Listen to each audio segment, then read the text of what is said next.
نحمده ونصلي ونسلم على رسوله الكريم اما بعد اعوذ باللہ من الشیطان الرجیم بسم اللہ الرحمن الرحیم انا انزلناه في ليلة القدر وما ادراک ما ليلة القدر صدق اللہ العظیم اللہم صل علی سیدنا و مولانا محمد معدن الجود والکرم وآلہ وصحبہ وبارک وسلم الصلاۃ والسلام علیک یا سیدی یا رسول اللہ وعلی آلک واصحابک یا حبیب اللہ۔ حمد و صلاۃ کے بعد اللہ تعالیٰ نے قرآن مجید میں ارشاد فرمایا کہ انا انزلناہ فی لیلۃ القدر، فرمایا بے شک ہم نے اس قرآن پاک کو لیلۃ القدر میں نازل کیا ہے، قدر والی رات میں نازل کیا۔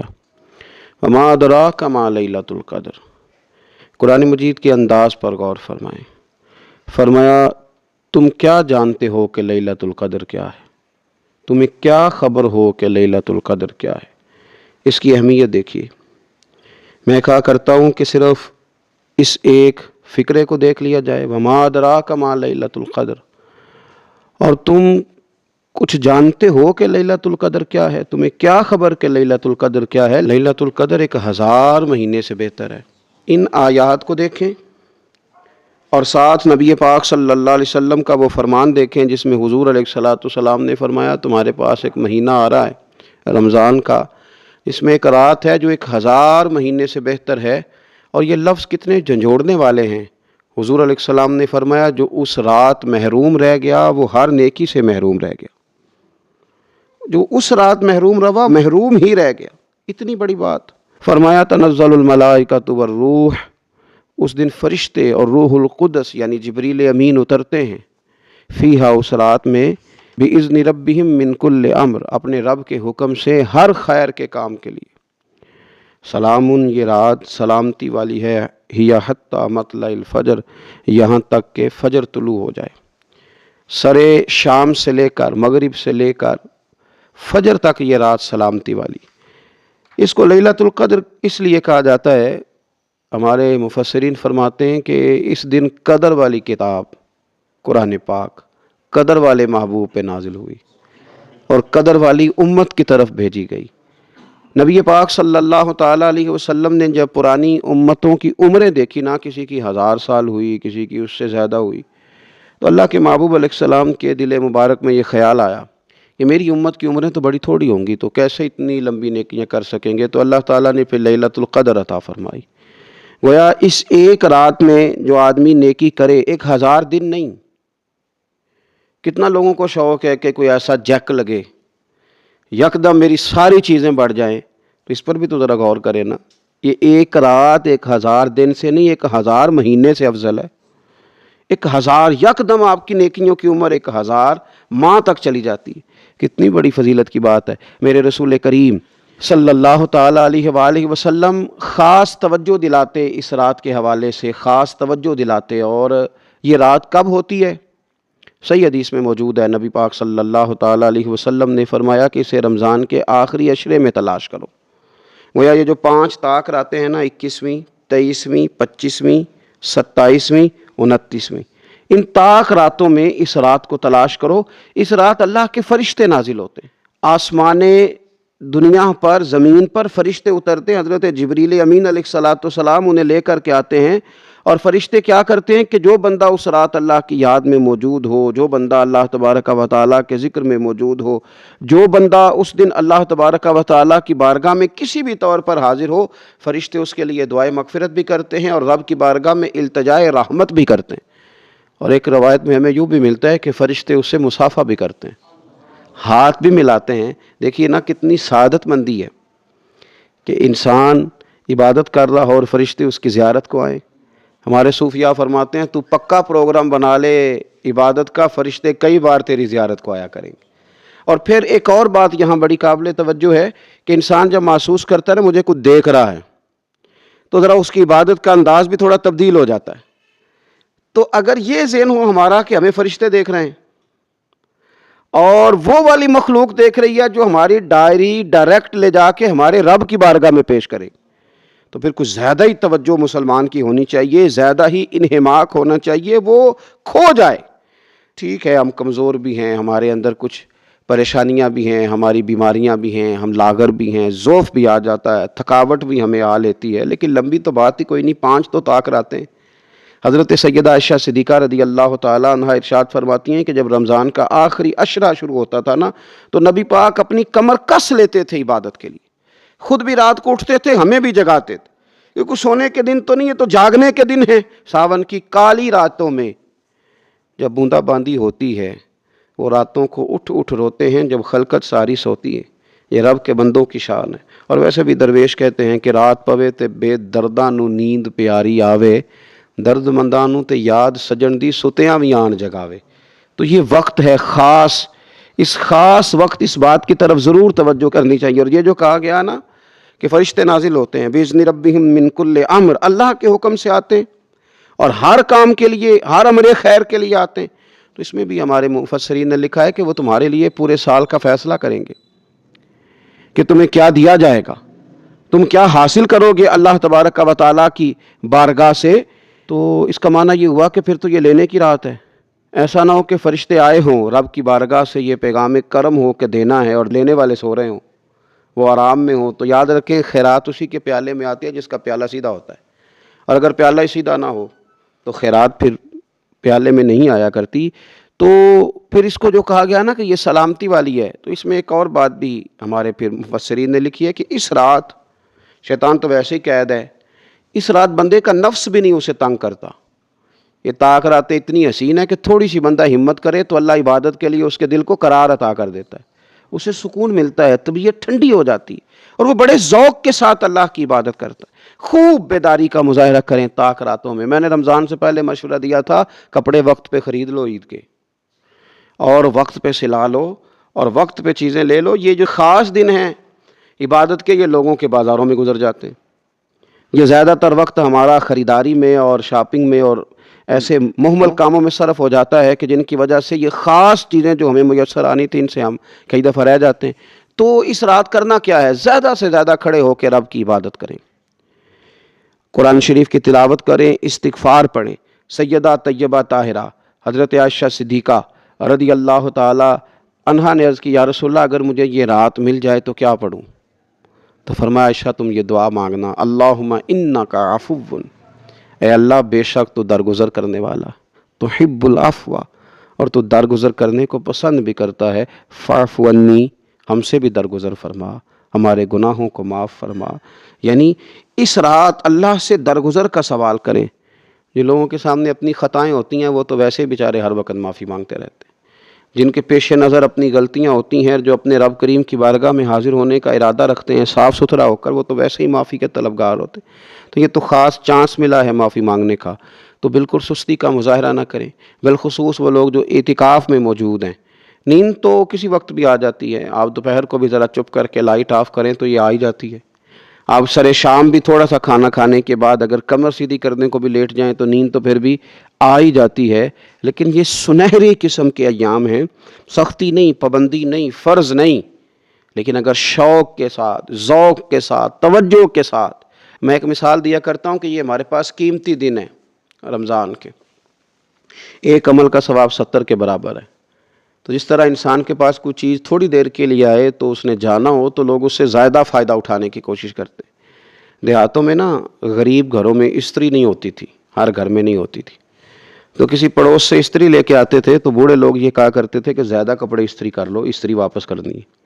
جس چیز کو واپس کرنا ہو تھوڑی دیر کے لیے ہمارے پاس ہو، اس سے زیادہ لوگ نفع لینے کی کوشش کرتے ہیں، تو یہ تو تھوڑے دن باقی رہ گئے، طاق راتیں تھوڑی رہ گئیں، زیادہ نفع لینے کی کوشش کریں۔ اللہ تعالیٰ اس سال جب فرشتے لیلۃ القدر پہ آئیں تو وہ امت مسلمہ کے لیے ایسا رحمت کا پیغام لے کے آئیں کہ دین پھر سے غالب ہو جائے، اسلام پوری دنیا کے اندر اپنے غلبے کے ساتھ سامنے آ جائے، کفر کا، ظلم کا، زیادتی کا، جبر کا ہمیشہ کے لیے خاتمہ ہو جائے، اور اللہ تعالیٰ اس سال لیلۃ القدر میں جن لوگوں کو معاف کرے گا رب کریم ہم سب کے نام اس میں شامل فرمائے۔ لیلۃ القدر ہو، شب برات ہو، جمعہ ہو، زندگی کا کوئی بھی نیا موڑ جب ہمیں میسر آئے تو اس موقع پر ہم چاہتے ہیں کہ ہمارے ذمے جو حقوق ہوں، جو ذمہ داریاں ہوں، ان سے ہم سبکدوش ہونے کی کچھ کوشش کریں۔ اسلامی تعلیمات کے اندر دو قسم کے حقوق اللہ تعالیٰ نے انسان کے ذمے لگائے ہیں، ایک حقوق اللہ ہیں اور ایک حقوق العباد ہیں۔ حقوق اللہ بھی بڑی ضروری ہیں۔ بعض لوگ حقوق العباد کی بات کرتے کرتے حقوق اللہ کا معاملہ انتہائی سادہ کر دیتے ہیں، وہ بھی بڑے ضروری ہیں۔ یعنی کیوں بندہ فارغ بیٹھا ہے اور بیٹھے بیٹھے اس نے بلا وجہ کیوں نماز چھوڑ دی؟ اسے کوئی مصروفیت نہیں تھی، کیوں اس نے نماز کا ترک کیا؟ ڈھیر سارے جوانوں کو میں دیکھتا ہوں کوئی خاص کام نہیں ہے، لیکن اس کے باوجود وہ جماعت کے ساتھ نماز ادا نہیں کرتے۔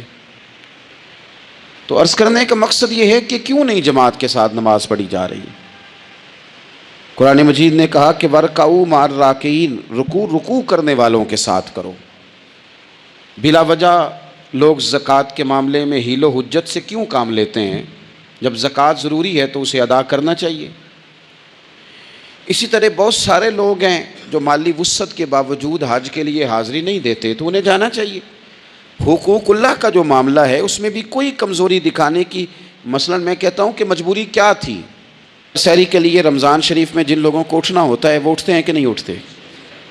تو اسی طرح روٹین میں بھی اگر ہم نماز کی طرف توجہ کریں، ایک بڑا طبقہ ہے جو نماز کی طرف توجہ نہیں کرتا۔ حقوق اللہ کا معاملہ میں دیکھتا ہوں کہ ہم ٹائم نکال کے دوستوں کے پاس جاتے ہیں، وقت نکال کے اپنے ماں باپ کو، اپنے احباب کو، رشتہ داروں کو ٹائم دیتے ہیں۔ کیوں ٹائم نہیں نکلتا نفل پڑھنے کے لیے؟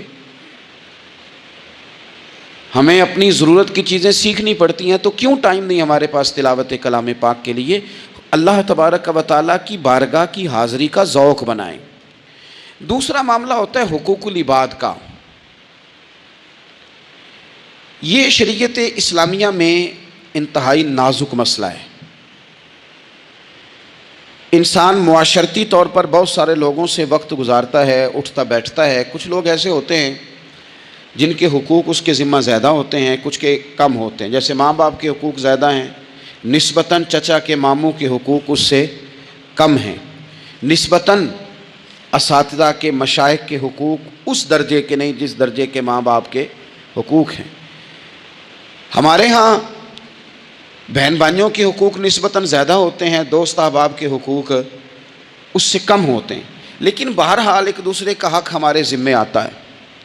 اچھا، پھر اللہ تعالیٰ نے اپنے فضل سے ایک تقسیم بنائی ہے کہ کسی کو فیکٹری کا مالک بنا دیا ہے، کسی کو مزدور بنا دیا، کسی کو ادارے کا پرنسپل بنا دیا ہے، کسی کو استاد بنا دیا ہے، کسی کو اللہ تبارک و تعالیٰ نے کسی مقام پہ مینیجر بنایا ہے اور کسی کو اسی ادارے میں چوکیدار بنایا۔ یہ تقسیم ہو گئی۔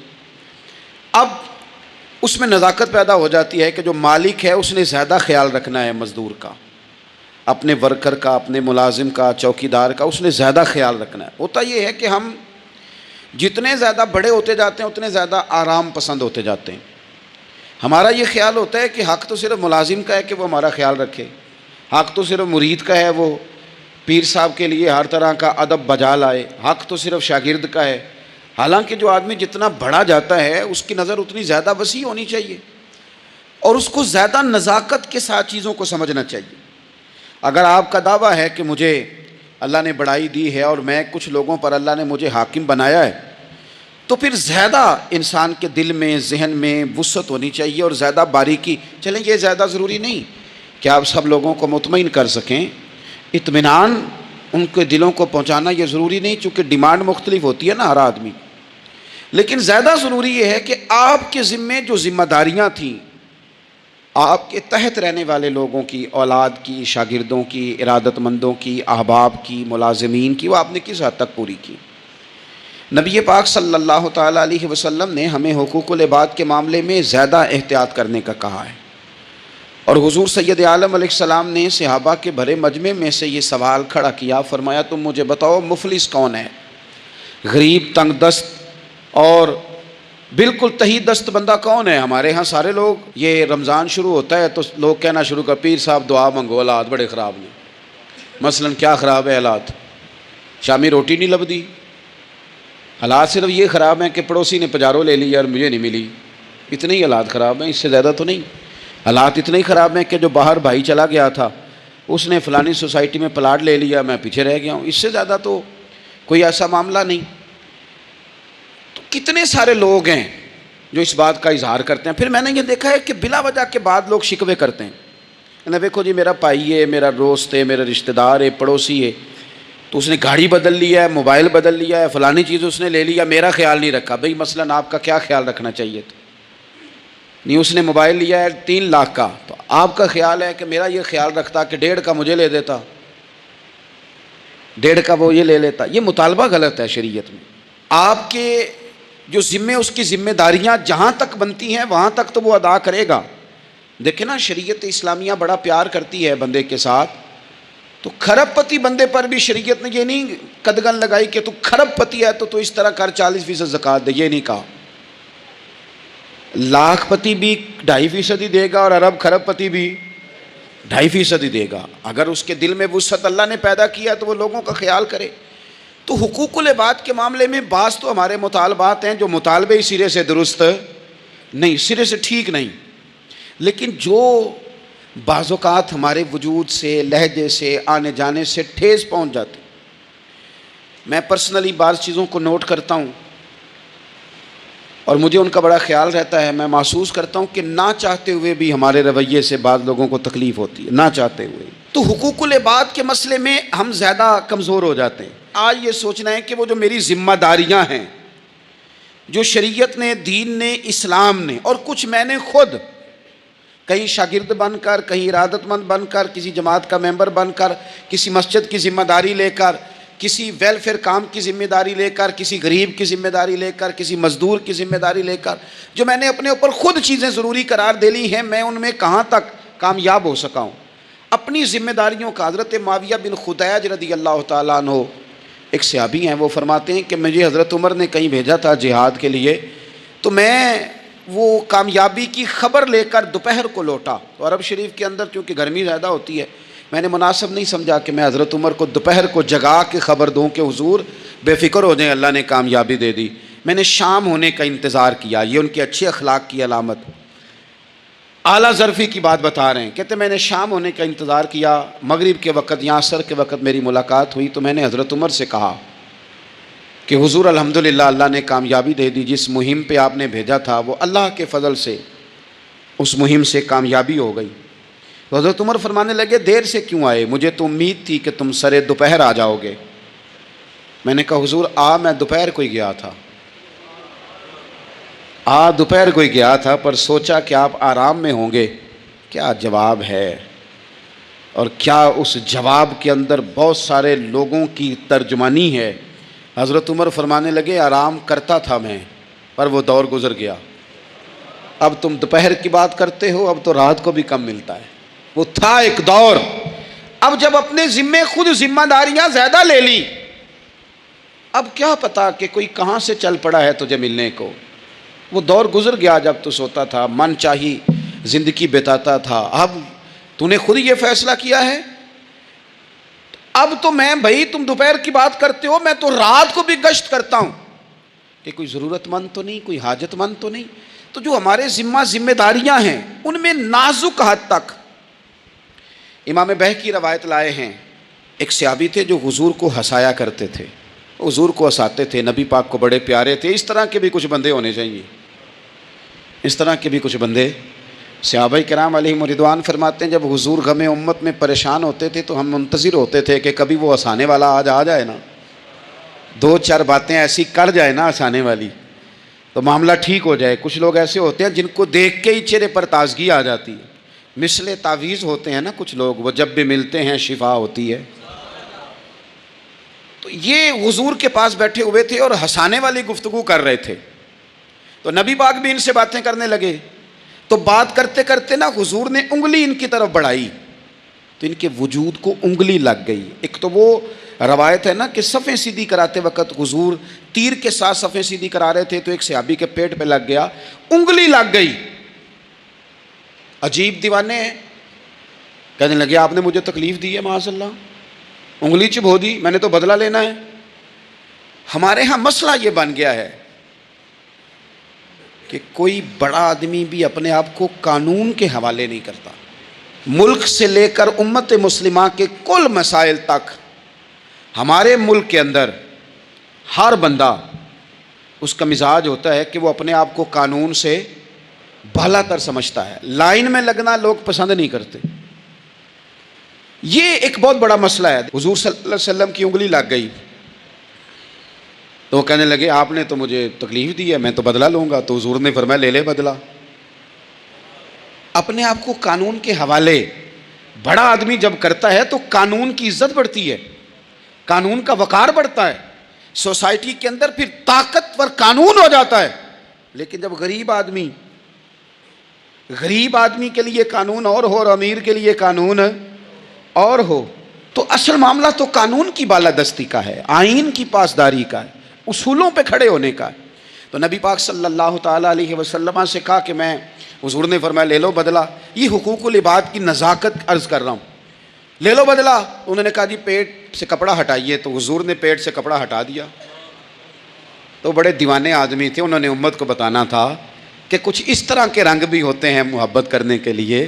الٹی ہی چال چلتے ہیں دیوان گانے عشق، آنکھوں کو بند کرتے ہیں دیدار کے لیے.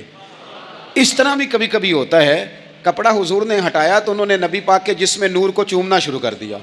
کہنے لگے دن بڑے ہو گئے تھے، موقع نہیں کو بن رہا تھا، تو چلو یہ ایک موقع ملا ہے. حضور آپ کو کسی کے ساتھ زیادتی کر سکتے ہیں تو میں تو موقع تلاش کر رہا تھا. اور میرے بھائی نماز کا بھی موقع تلاش کرتے تھے صحابہ، جہاد کا بھی موقع ڈھونڈتے تھے، پر محبوب سے محبت کا بھی موقع ڈھونڈتے تھے. کبھی کبھی نا محبت کا بھی تو موقع نیرے خشک نہیں نہ ہو جانا چاہیے. نہ علماں وچ پھسا سانو تو یار دی گل سنا سانو.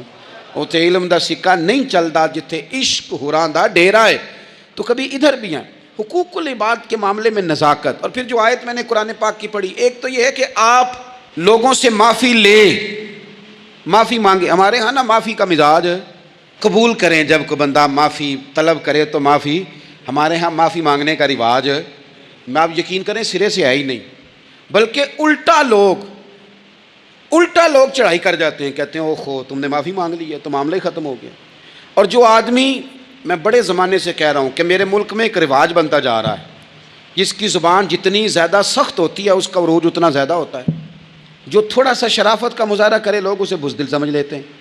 عزیز بھائیوں، اپنی زندگی میں معافی مانگنے کا مزاج بنائیں.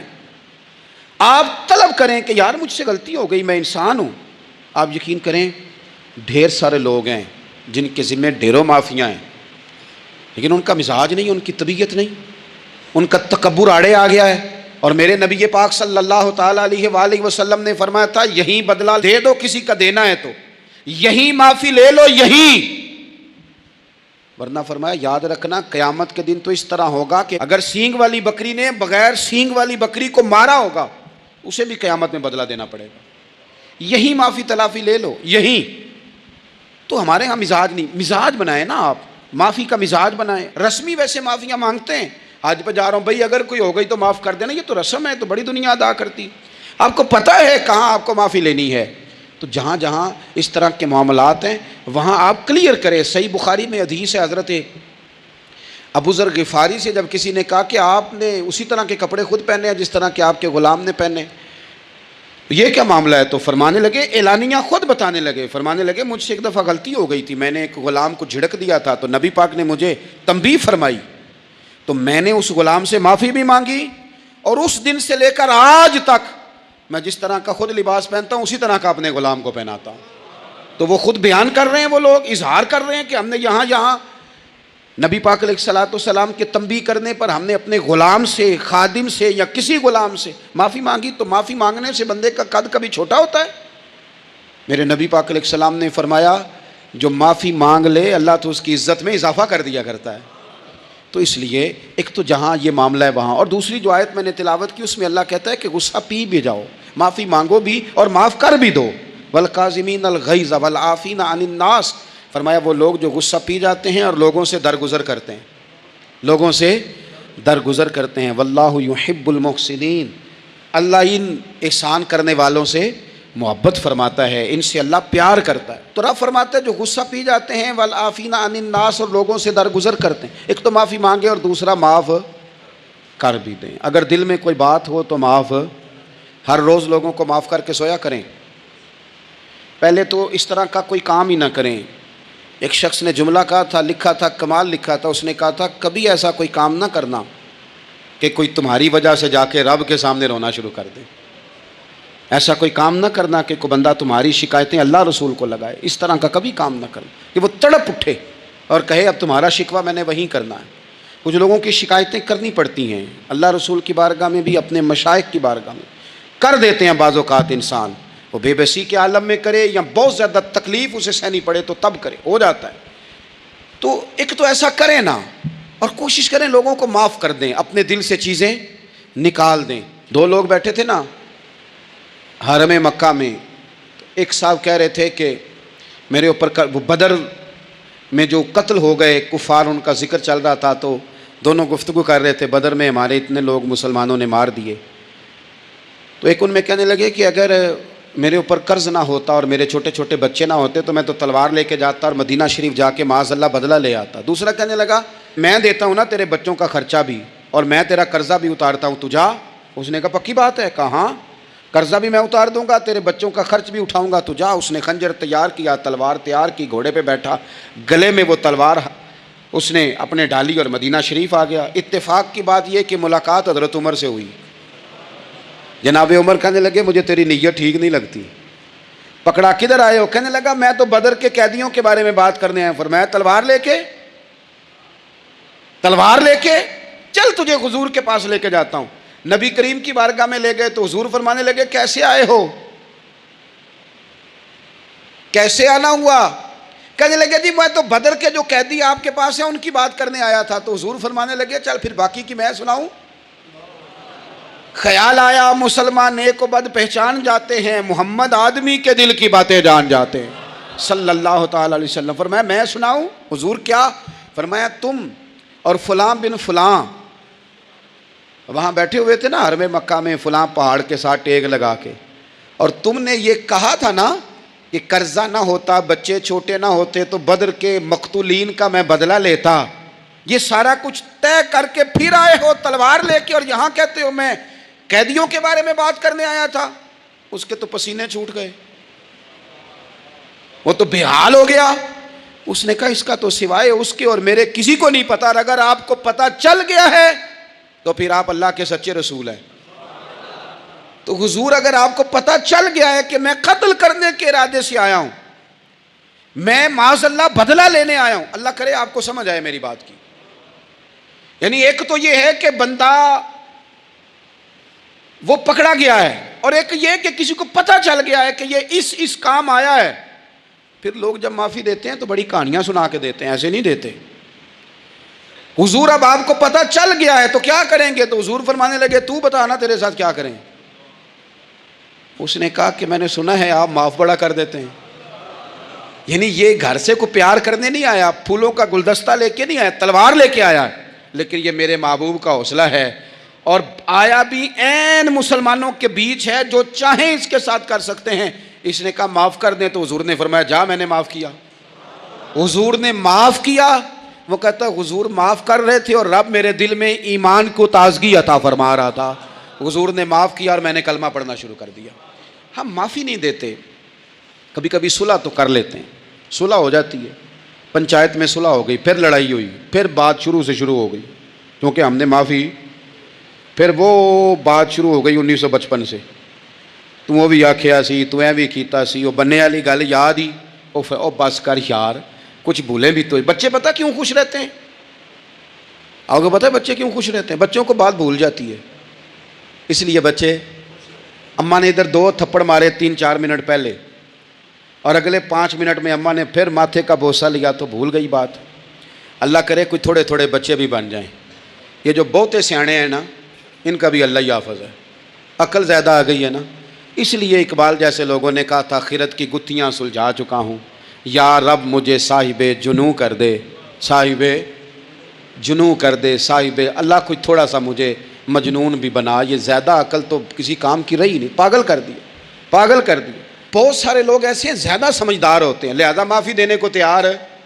معافی دیں، جب کوئی معافی کا مطالبہ کرے تو اسے معافی. سب سے مشکل کام ہوتا ہے لمبی لسٹ والے دشمن کو معاف کرنا. لسٹ جس کی لمبی ہو نا غلطیوں کی، ایک آدھ غلطی تو معافی ہو جاتی ہے. کچھ لوگوں کی لسٹ بھی بڑے کچھ عادی مجرم بھی ہوتے ہیں، لسٹ لمبی ہوتی ہے، ان کو معافی دینا بھی تھوڑا سا مشکل ہوتا ہے، لیکن کمال بھی یہ ہے کہ جس کی لسٹ لمبی ہو اسے یک جنبش قلم بندہ معاف کر دے، کو چھٹی ہو گئی، جا تجھے معاف کیا۔ اور یہ ہمیں کیوں کرنا چاہیے کہ میرا رب بھی ایسے کرتا ہے، میرا رب بھی ایسے، وہ گنواتا تو نہیں نا، یہ بھی کیا، یہ بھی کیا، یہ بھی کیا۔ حضور فرماتے ہیں، ذرا سننا حدیث، حضور فرماتے ہیں کچھ لوگوں پہ اللہ کرم کی چادر ڈال کے نا قیامت والے دن، یہاں بھی اس نے پردہ رکھا تھا تو وہاں بھی کرم کی چادر ان پہ ڈلے گی، تو اللہ فرمائے گا یہ گناہ کیے تو چھوٹے چھوٹے گناہ اس کے گنوائے جائیں گے، اب وہ ڈرے گا، چونکہ پتہ تے سارا ہے نا سردار نو کیتیاں دا، اب وہ ڈرے گا، چھوٹے چھوٹے گناہ اس کے گنو، تو اس کا خیال ہے بڑے بڑے بھی نہ سامنے آ جائیں، چھوٹی چھوٹی غلطیاں اس کی گنوائی جا رہی ہیں، تو ڈر رہا ہے، کانپ رہا ہے۔ قربان جائیں نبی پاک کے لفظوں پہ، کچھ گلاں اجیاں نے قرآن پاک اجیاں نے، یہ نا میری دادی کہا کرتی تھی، میری اماں کہا کرتی تھی، اے کچھ کام اجائے نے، کچھ گلاں اجیاں نے کہ اتنے دل کردہ ہے صفحہ بند ہو جانا ہے تو معافی ہو جانی ہے، یعنی ختم ہے یہ بات، اس سے آگے کسی نے سوال پوچھنا ہی نہیں۔ چھوٹے چھوٹے گناہوں کا اللہ تذکرہ فرمائیں، یہ کیا یہ کیا یہ کیا، یا اللہ ہو گیا، اب بندہ ڈر رہا ہے کہ بڑے بڑے بھی سامنے آ جائیں گے، لیکن چھوٹے گناہوں پہ ہی فل سٹاپ لگا کے نا، تو رب فرمائے گا یہ جو تیرے گناہ ہیں نا اس کے بدلے تجھے نیکیاں دی جا رہی ہیں، تو نے سچی توبہ کی تھی تو ان گناہوں کو بدل کے نیکیاں بنایا جا رہی ہیں۔ پہلے ڈر رہا تھا، حضور فرماتے ہیں، اب فٹافٹ بول پڑا، کہنے لگا یا اللہ میں نے تو بڑے بڑے بھی کیے ہیں، یعنی اگر چھوٹوں کی نیکیاں بن گئی ہے تو وہ پاپ کدھر ہیں، بڑے بڑے وہ میرے کدھر ہیں۔ کریم یہ بات کر رہے ہیں اور صحابہ رو رہے ہیں، میں نے تو بڑے بڑے بھی کیے ہیں، بڑے بڑے کدھر ہیں۔ اللہ تعالیٰ بندوں کو معاف فرماتا ہے، رب اپنے بندوں کو وہ معاف کرتا ہے۔ اگر اللہ معاف نہ کرے تو جتنے جرم ہمارے رب کو ہمارا پتہ ہے، بتاؤ سویرے روٹی ملے، سانس ملے، شعور قائم رہے، جب مالک اتنا معاف کرتا ہے تو ہم اس کے بندوں کو کیوں نہیں معاف کرتے؟ کر دیں معاف۔ پکے لوگ کھڑے تھے، پکے دشمن کھڑے تھے فتح مکہ کے دن حضور کے سامنے، اور کچھ لوگ ایسے ہوتے ہیں جن سے امید نہیں ہوتی، اپنے ہوتے ہیں کہ یہ والا جملہ، اور بندہ کہتا ہے یار تجھے تو نہیں نہ کہنا چاہیے تھا، کوئی اور کہتا مجھے، کہتے ہیں، یہ نہ سمجھیں کہ لوگ کہتے نہیں، کہنے والے، یہ بات ہی آپ چھوڑ دیں کہ کوئی آپ کو کچھ کہے گا نہیں، یہ چھوڑ دیں۔ مخلوق تو اس طرح کی بات ڈھونڈ کے لاتی ہے کہ انسان پریشان ہو جاتا ہے کہ یار میں یہ کر سکتا تھا، میں نے کیا نہیں، جو میں نے کیا نہیں وہ تو نے میرے کھاتے ڈال دیا ہے۔ ایسے لوگ سامنے کھڑے ہو گئے فتح مکہ کے دن کہ جن کے چہروں سے ان کی زیادتیاں عیاں ہو رہی تھیں، ان کے ظلم چھلک رہے تھے چہروں سے، حضور کے سامنے کھڑے ہیں، کانٹے بچھانے والے بھی، روڑے مارنے والے بھی، گلے میں رسیاں ڈال دی، سارے کھڑے ہیں۔ حضور نے فرمایا بتاؤ تمہارے ساتھ کیا سلوک کروں؟ انہوں نے کہا آپ کریم ہیں، تو حضور نے پتہ کیا کہا؟ قرآن پاک میں ایک سورہ یوسف ہے، کچھ لوگوں کو لفظ ایک قصہ بھی بڑا برا لگتا ہے، تو اللہ فرماتے ہیں نحن نقص علیک احسن القصص، محبوب ہم آپ کو ایک سونا قصہ سنانے لگے ہیں۔ اس کو اللہ نے قصہ کہا، سونا قصہ، سورہ یوسف کو۔ تو سورہ یوسف کیا ہے بھلا؟ ذرا انداز دیکھیے سورہ یوسف کا۔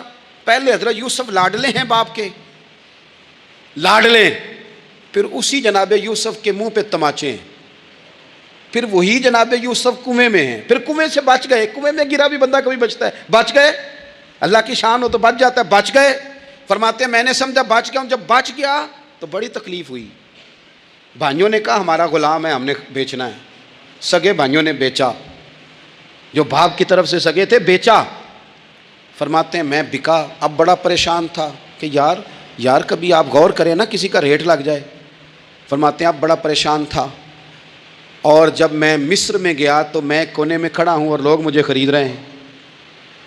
محبت میں یہ قصہ سنانا تو آسان ہے کہ بی بی اٹی لے کے آ گئی تھی، پر جو بک رہا ہے اس کا بھی تو حال دیکھو نا کیا ہے، اس کا ریٹ لگ رہا ہے، یہ بھی تو بڑی۔ اور جناب یوسف کہتے ہیں پھر عزیز مصر نے خرید لیا تو بادشاہ کے گھر گیا تو کچھ سکھ کا سانس آیا، یہ حضرت یوسف ہیں، یہ لاڈلے ہیں،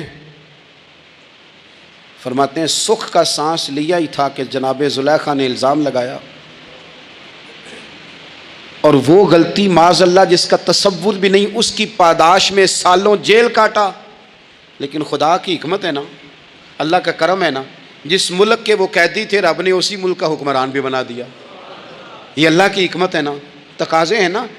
صبح کے تخت نشین شام کے مجرم ٹھہرے, ہم نے پل بھر میں نصیبوں کو بدلتے دیکھا. وہ جو چاہے جب چاہے کر دے.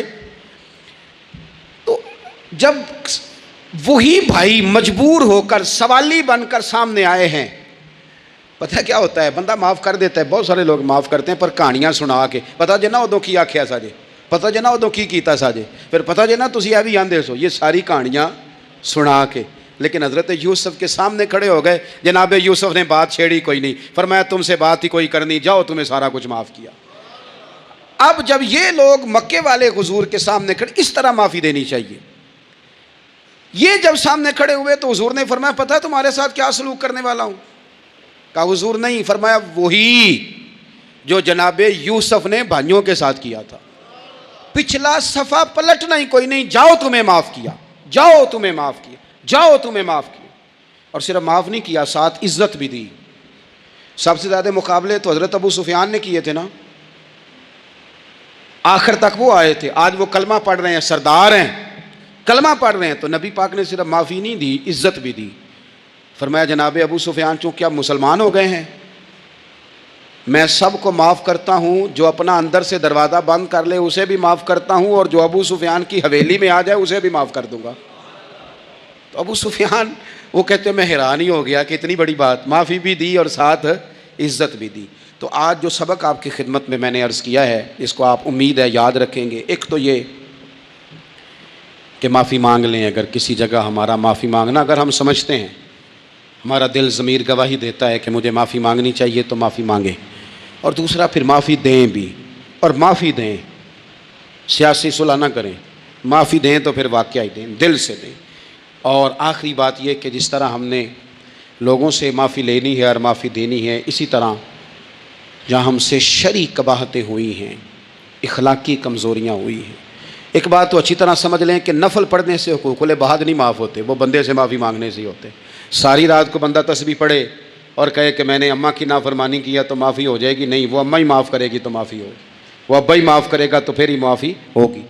تو جو جہاں شریعت کی مخالفت کی ہے وہاں بھی معافی مانگیں, اللہ کے حضور گڑ گڑائیں, توبہ کریں, اور توبہ بدل جانے والی کریں, تبدیل ہو جانے والی توبہ کریں. معافی مانگ بھی لیں, معافی دے بھی دیں.